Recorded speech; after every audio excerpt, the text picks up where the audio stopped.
There are scary weapons out there in the world. Sometimes they're fascinating, but they cause great destruction.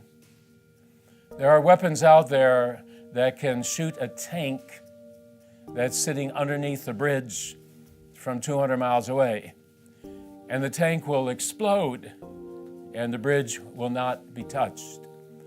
Weapons that are maneuvered by lasers, by satellites, weapons that allow us to see in the complete dark, just almost science fiction stuff.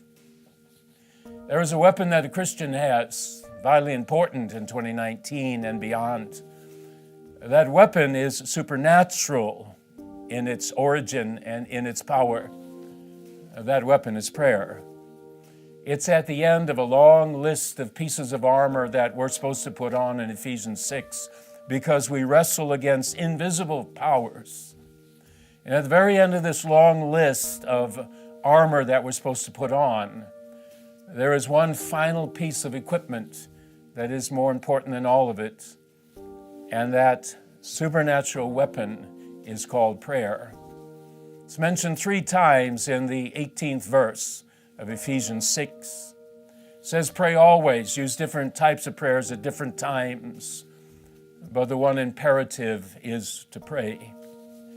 You'll never be able to pray unless God Himself allows you to do it. John 6:44, no one can come to me in faith and no one can come to me in prayer unless the Father who sent me draws him. And I, when the Father draws them in prayer, I will be rushing right there and I'll have my arms wrapped around that individual.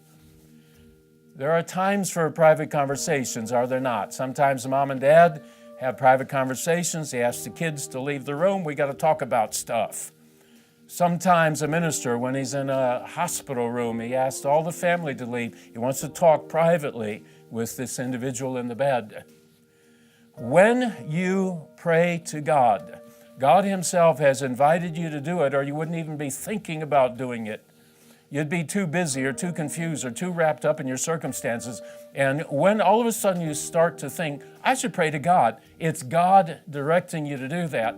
And as soon as you start praying to Him, everything else goes away. Everyone else goes away. You are in God's presence and you're speaking to Him. It's just you and Him at that moment.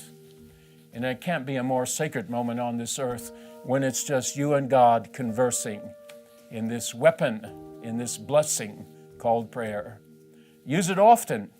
I shall. In His name, amen.